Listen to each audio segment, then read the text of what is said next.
ఏ కన్ను చూడదనా నీ విచ్చల విడిమిడిసి పాటు, ఏ చెయ్యి ఆపదనా తప్పటడుగే నీ అలవాటు. అదృశ్య దృష్టిగా సకల సృష్టిని ను గమనిస్తున్నది లెక్కగట్టి,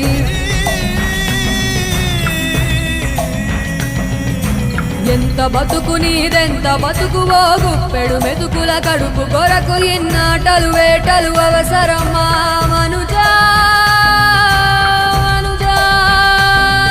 ఏ మారిత నిన్ను కబళిస్తుందిర మాయదారి పంజా. కోరికొని తెచ్చుకో మాకు కర్మ, దాన్ని విడిపించుకోలేదు జన్మ. సత్కర్మభిశ్చ సత్ఫలితం దుష్కర్మ ఏవ దుష్ఫలం. అత్యుత్కట పుణ్య పాపానాం సత్యం ఫలానుభవం.